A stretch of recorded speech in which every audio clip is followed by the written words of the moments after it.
Hello, welcome to Legislative Report. I'm State Representative Kate Harper of the 61st District in Montgomery County.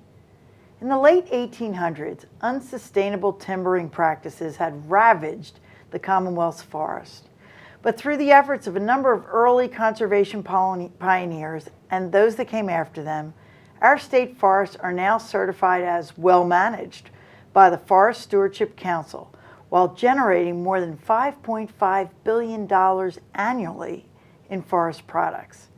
Likewise, state parks have increased in the number and the quality since the Bureau of State Parks was formed in 1929.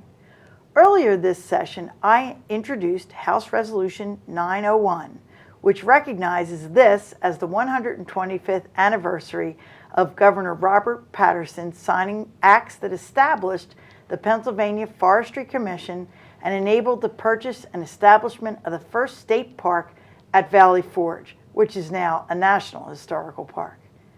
On today's program, we'll take a closer look at both our state forests and parks as I discuss their importance with my guest, John Norbeck, Deputy Secretary for Parks and Forestry from DCNR, the Department of Conservation and Natural Resources.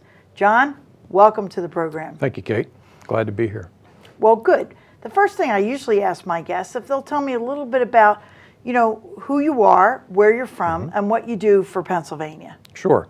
So as you said, I'm the Deputy Secretary for Department of Conservation and Natural Resources, and I'm responsible for state parks and state forests. We have 2.2 million acres of state forest land, 121 state parks strategically located throughout the Commonwealth within 25 miles of just about every citizen in Pennsylvania. Along with that duty is we have a bureau called Facility Design and Construction. And when you think about parks and forests, you don't think about infrastructure, but there's a lot of infrastructure to take care of.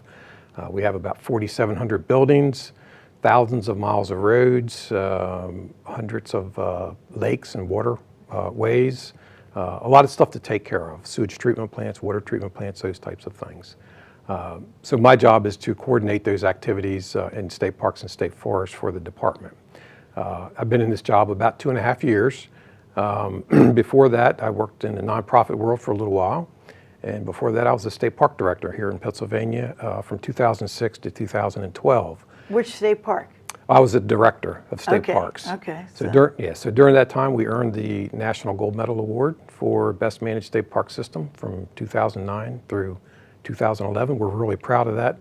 A lot of work went into that. Because that's a national designation, yes, right? Yes. So one state park system gets selected for that. Now it's every 2 years. So we're really proud of that, and we've kept that tradition going in the Department of Conservation and Natural Resources. Before that, I worked in the state of Maryland for the Maryland Department of Natural Resources, and I worked in state parks, state forests, and also wildlife management areas, and I worked there for about 29 years. I did enforcement work there. I left there for this great opportunity to come to Pennsylvania and run our state parks. Okay, so Maryland's very different from Pennsylvania, isn't it? It strikes me that Maryland is much fewer forests maybe and much more open land. Am I right about that? Yeah, there's a lot of development and sprawl in Maryland. Very little state forest lands here in Pennsylvania. Like I said, we have 2.2 million acres. Looking at the forests overall in Pennsylvania, there's about 17 million acres of forest land. And our folks in the Bureau of Forestry help manage those properties through working with private landowners and industry. Right, I know we have state foresters who you can call for advice and doing a forest management plan and stuff like that, right? Yes, we have the state divided up into 20 forest districts. And each of those districts has a district forester, and then they have a team of foresters that also works with them.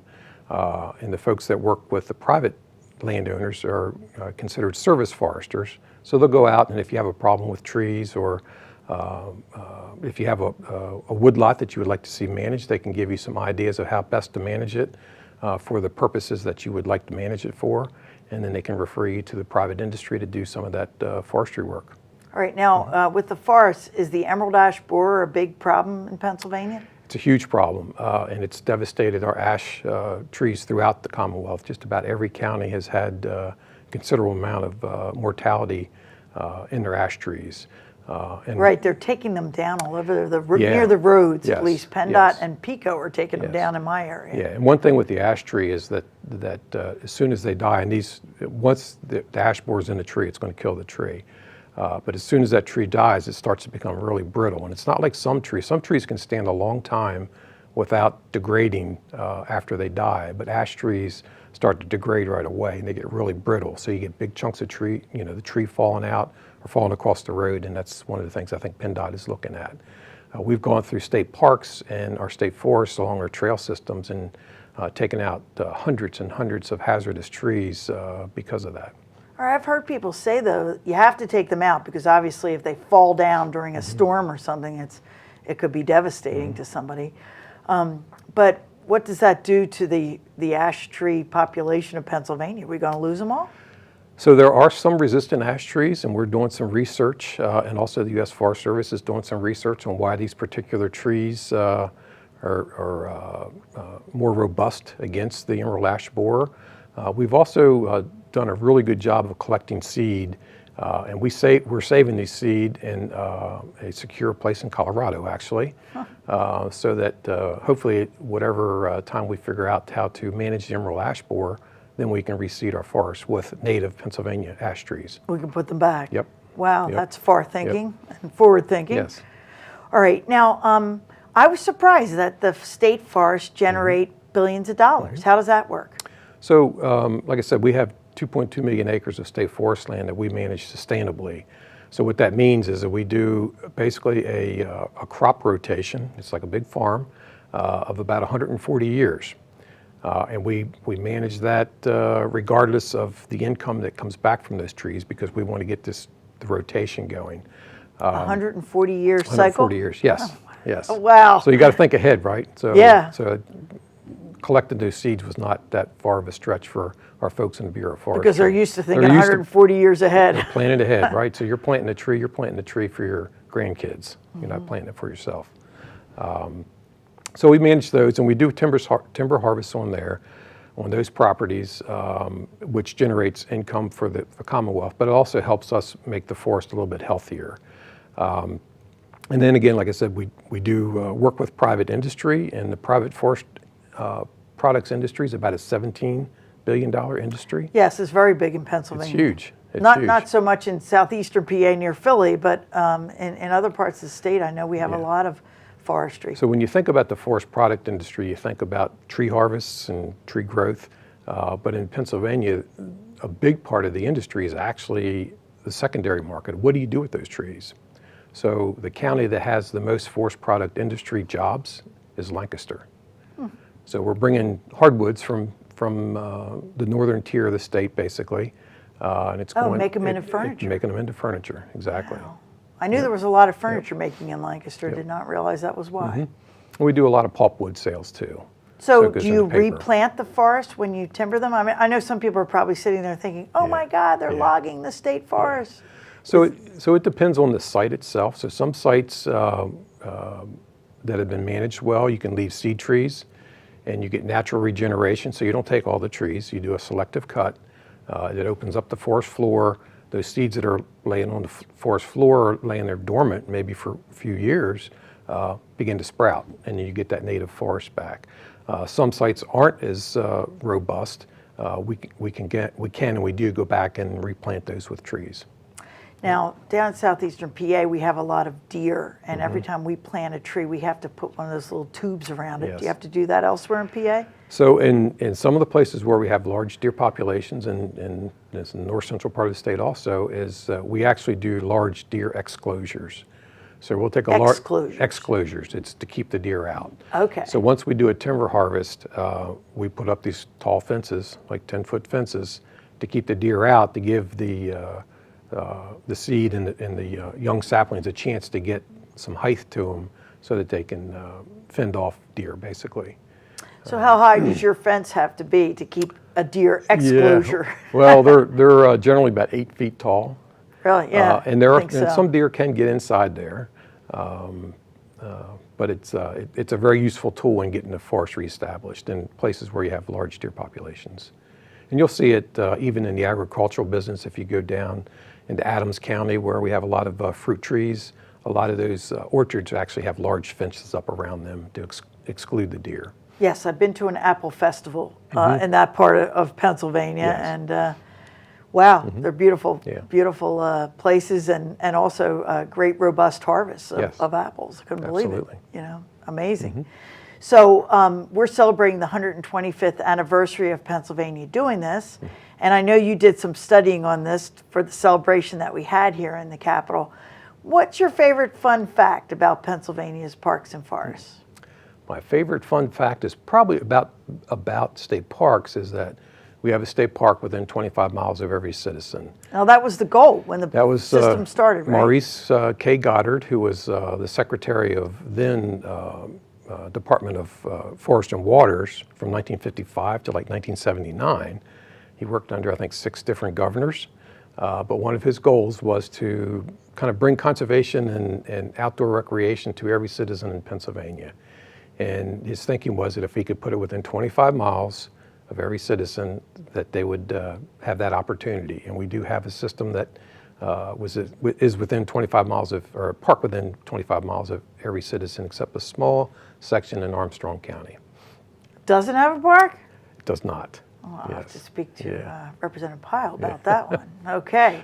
So, but talk to me a little bit about how people use our state parks. Do they, and our forests, I don't know, Sure. do they use them for hunting or camping? How are they used by average Pennsylvanians? Sure. So the recreation generally in state parks is parks are smaller, so it's the recreation may be a little bit more facility oriented, whether there's a lake to swim in or swimming beach or a swimming pool, organized campgrounds, those types of things, some hiking trails. Our state forests, we have more dispersed recreation. So when you think about that, it's long distance hiking, it's more wilderness type camping. We do have hunting in all 2.2 million acres of state forest lands.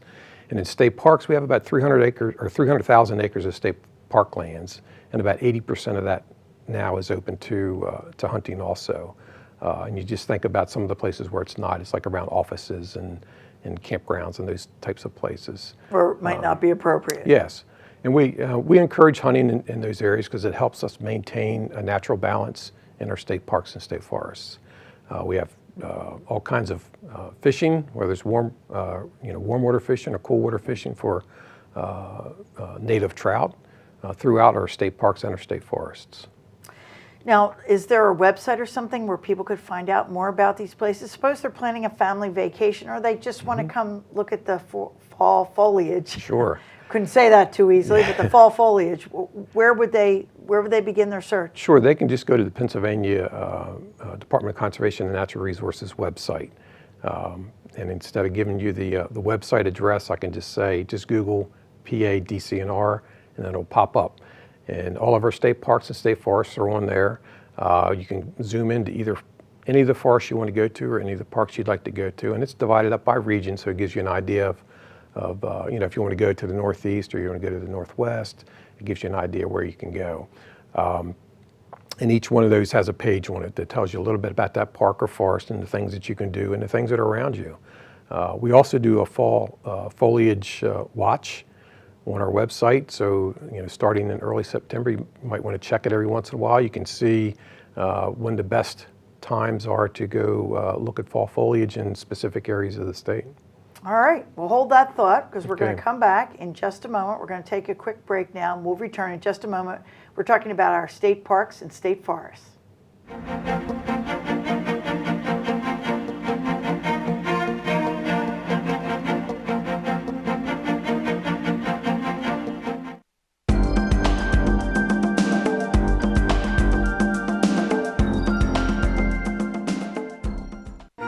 Did you know that Act 16 of 1999 honors one of the greatest leaders in the Pennsylvania House of Representatives? The Matthew J. Ryan Legislative Office Building, once known as the Capitol Annex, is located next to the main Capitol building and honors the late Speaker of the House, Matthew J. Ryan. Those who visit this building will observe the magnificent architectural designs providing eloquence and grandeur to the building. Known as one of the greatest members in the history of the Pennsylvania State House, Matthew Ryan started his career in the legislature in 1963 and was elected Speaker in 1981. His charisma and knowledge will forever be reflected in the building now named after this great legislative leader. Now you know. Did you know that Violet Oakley was the first female artist to receive a large commission for artwork done in a United States Capitol building? In 1902, Joseph Houston, designer and architect for the 3rd Harrisburg Capitol building, commissioned Violet Oakley to paint murals for the governor's reception room. He believed that Oakley's contribution would add interest to the building and act as an encouragement of women of the state. Prior to beginning her work for the Capitol, Oakley set out to England to conduct research for her murals. Upon return, she decided to center her artwork on William Penn and the founding of Pennsylvania. Oakley made sure that Penn's ideals of justice and peace could be seen throughout her work. In 1906, she completed 13 murals titled The Founding of the State of Liberty Spiritual and was placed in sequential order around the governor's reception room. These murals were some of the first to be installed in the Capitol. When Edwin Austin Abbey, another artist for the Capitol, died in 1911, Oakley was offered another opportunity to create murals for the unfinished Senate and Supreme Court chambers. Her work on the Senate murals, including International Understanding, was completed by 1919. Oakley then completed the Supreme Court murals, including the Divine Law, by 1927. Oakley is said to be the principal artist for the Capitol with a total of 43 murals on display. She remains one of the greatest muralists in the United States. Now you know. Welcome back to Legislative Report. I'm Kate Harper, and today we're discussing the current state and future plans for our state forests and state parks. It's been 125 years in the making for our state park and state forest system, and I'm here with Deputy Secretary John Norbeck talking about what we're going to do. Now, you had said before that your department plans 140 years in advance. Yes. So what are your current plans for our state parks and state forests? What are you working on now? Yeah, great question. So we, in our work, we try to be, a bunch of professionals, but we try to take in as much public information and public input as we possibly can. So in the state park system right now, we're right in the middle of doing a strategic plan that will help us guide state parks for the next 25 years. So we've gone out, we've talked to the general public in meetings, we've talked to folks on site, we've done online surveys, try to catch those folks that don't necessarily go to state parks, and we'd like to know why not and what they would like to see in their parks as we basically design the system again for the next 25 years.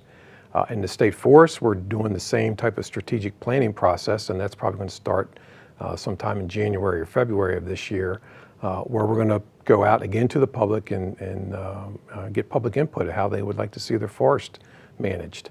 One thing that we are looking at very seriously in how we manage our facilities is climate change.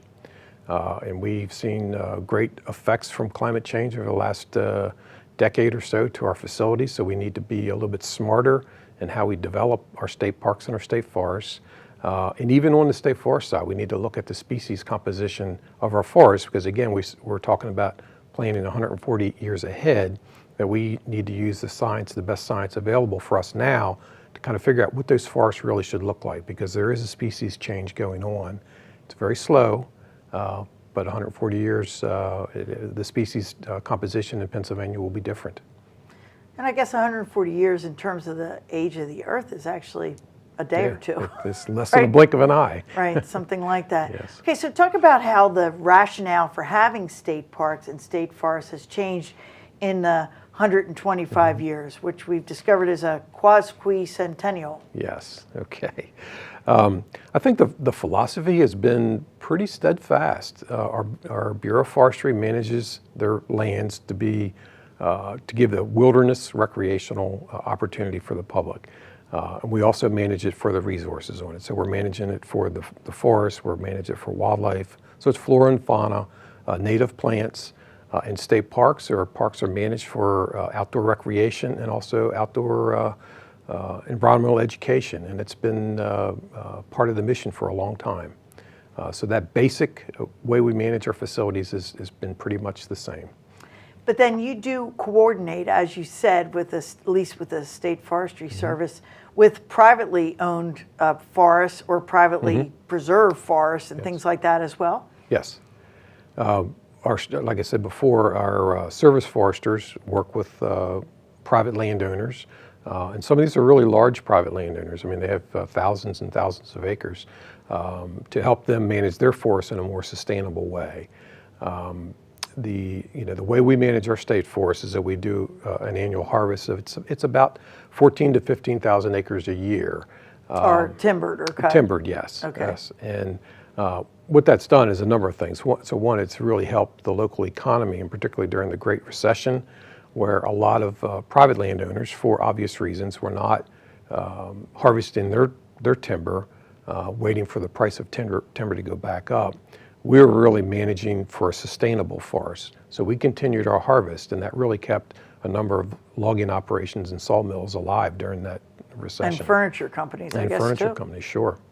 Yep. All right, now the state parks, I know that people complain that people aren't using their parks as much as they should or could. Do you have a feeling on that? Sure. So our state park visitation has steadily gone up since I think the last numbers I saw was like in the 70s, where we're getting about 30 million visits a year. This past year, we almost got 40 million visitors. So our visitation is going up. And we've seen since the recession. Well, wait a minute, 40 yes. million? Yes. We only have 13 million people in Yes. Pennsylvania. So it's 40 million visits. Oh, okay. Visits, yes. So some of Not them are coming more than visitors. once. Yes. And in part of that state park survey, actually, we've asked folks, do you visit a state park? How often do you visit a state park annually? Okay. And I think those numbers will show that folks, on average, probably visit state parks 3, 4, or 5 times a year. All right. So that's where it gives you some of those numbers. Well, we also get about 20% of our visitation from out of state, and that's both camping and day use. And we really like to see that. Folks are coming into Pennsylvania with some money, and they're leaving with a little less money. So they're adding to the local economy. And in state parks in particular, Penn State did a study about 5 years ago that demonstrated that state parks generates about $1.2 billion worth of economic activity annually. Above and beyond the logging or whatever, Yes. timbering. Yep. Okay. So And it's local. It's local. It's buying gas. It's buying food. It's going to local tourist sites. Those types of things. Now, this might be like asking if you have a favorite child, but do you have a favorite state park or state forest, or at least one you'd like to brag about? Yes. Okay. Okay. So I'll start with the state forest. I think the Loyalsock State Forest, which is in the northeast part of the state. Just a wonderful and endless mountains area. Just a wonderful state forest, very deep, cool ravines, cool waters, Loyalsock Creek and all its tributaries coming into it. Can you camp there? Yes, you can. And you can camp in all of our state forests. Loyalsock Creek was named River of the Year this year for 2018. Just a wonderful place. Unfortunately, it's getting hammered pretty hard with all the rains we've had this summer, Yeah. but it's a great place. On the state park side of things, I would probably have to say, and I would never say this when I was a state park director, but now that I'm not, I would say Cook Forest, and that's in the northwestern part of the state. Like Clarion County, Forest County, Elk County, right in that corner there, has a large old growth forest. So there's trees there that were there before Columbus came. Wow. Which is pretty neat. The largest trees in the state, the largest one just fell down in one of the microbursts this past year, but that tree was 165 feet tall. There's a lot of trees up there right around that same height, large girth trees and really tall trees. It's very spiritual walking through that forest. I think it's very cool that you actually know the trees by size and type. They are like your children, right? Yeah, right. Or something like that. That's Yes. cool.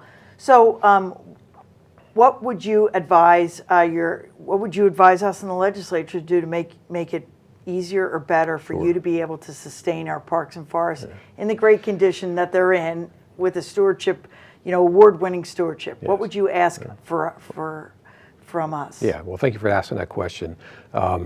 And I think a lot of the great work goes to our employees. They do a lot of really good stuff, even during downtimes and small budgets and small staff. They just seem to get it done. But I will say that our state park system in particular was really developed through Project 70, which was legislation that was passed in 1964. And from 64 to about 69, we did a lot of development in our state parks. Do the math. So those facilities are about 50 years old. So our places are getting pretty old and run down from all the use. Our staff does a good job trying to keep them up, but I think the legislature could help us look at another opportunity to look at our infrastructure and make it more sustainable, but also make it accommodate modern visitors. A capital project. So capital projects, sure. A lot of our stuff, we have dams. We have 121 dams. 47 of them are high hazard dams. Average age is 65 years. Careful. Yes. Getting close to that. Well, the life expectancy of a dam is about 50 years. Okay. You should really start looking at doing major rehab to those dams. And we're doing that, but we're not keeping pace with the age of our facilities. Because there are so many of them Yes, statewide. Yeah. All right, and what would you say over the last 125 years of having state parks and forests is our biggest accomplishment?